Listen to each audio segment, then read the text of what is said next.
النموذج السابع: رجل يقال له أبو محمد عبد الرحمن بن صالح الأزدي. هذا الرجل لم يكتف فقط بالتحديث بمثالب أبي بكر وعمر وعثمان وعائشة وحفصة، وإنما ألف كتابا في ذلك.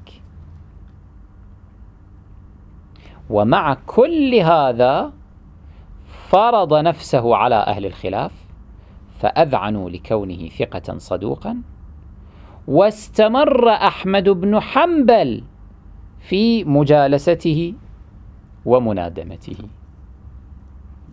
أمر عجيب، لكنه ليس بعجيب إن عرفنا أو أدركنا أو وقفنا على نفسية الشيعة الأبرار آنذاك، وكيف أنهم ما كانوا يعانون من عقدة النقص والحقارة أمام الآخرين حتى يضطروا لأن يتراجعوا عن مبادئهم ومواقفهم ضد الظالمين. ينقل المزي في تهذيب الكمال عن موسى بن هارون قوله في عبد الرحمن بن صالح الأزدي هذا، يقول: هو ثقة، وكان يحدث بمثالب أزواج رسول الله صلى الله عليه وآله وأصحابه. هو ثقة مع أنه كان يحدث بمثالب من؟ الأزواج والأصحاب. تخيلوا. وقال أبو داود صاحب السنن: لم أر أن أكتب عنه. أبو داود السجستاني صاحب السنن يقول: لم أرى أن أكتب عنه. لماذا؟ قال: وضع كتاب مثالب في أصحاب رسول الله صلى الله عليه وآله.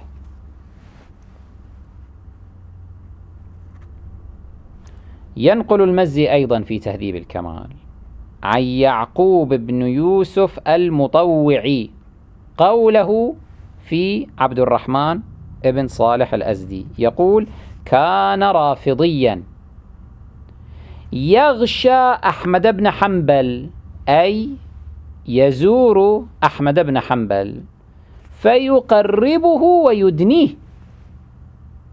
فقيل له فيه، أي قيل له: كيف تقرب وتدني هذا الذي يضع كتابا في مثالب الأسلاف؟ فقال: سبحان الله، رجل أحب قوما من أهل بيت النبي صلى الله عليه وآله وهو ثقة، ماذا أفعل؟ هو وإن كان ذو موقف رافضي شديد معاد لأبي بكر وعمر وعائشة ومن أشبه، لكنه يحب أهل بيت رسول الله وهو ثقة يؤخذ منه الحديث. هكذا فرض الرجل احترامه عليهم، لا لأنه تنازل عن مبادئه الرافضية، وإنما لصدق لهجته، لأمانته، لوثاقته، إلى حد أن يحيى بن معين قال فيه كما يرويه المزي، يقول: يقدم عليكم رجل من أهل الكوفة يقال له عبد الرحمن بن صالح، ثقة صدوق شيعي، لأن يخر من السماء أحب إليه من أن يكذب في نصف حرف. ما يكذب، صادق، رجل صدق. كما ترون أيها الإخوة، إن نيل رجالات الشيعة من أبي بكر وعمر وعثمان وعائشة ومن أشبه من أئمة الباطل كان أمرا معهودا عنهم منذ القرون الإسلامية الأولى. لقد حدثوا بمثالبهم، قدحوا فيهم، وألفوا الكتب في فضحهم. هذا عبد الرحمن بن صالح الأزدي يؤلف كتابا كما هم يقولون في معايب بعض أزواج النبي صلى الله عليه وآله، ولا شك أنه إنما أخرج الأحاديث التي تثبت خيانة وشقاوة عائشة وحفصة لعنة الله عليهما. هذا رجل.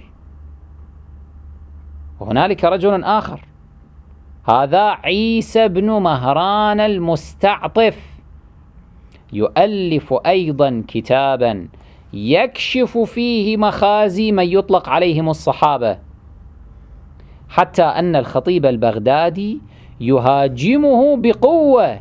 فماذا يقول؟ يقول: كان من شياطين الرافضة ومردتهم. وقع إلي كتاب من تصنيفه في الطعن على الصحابة وتكفيرهم، فلقد قف شعري وعظم تعجبي مما فيه من الموضوعات والبلايا على حد زعمه. هذا الأبله،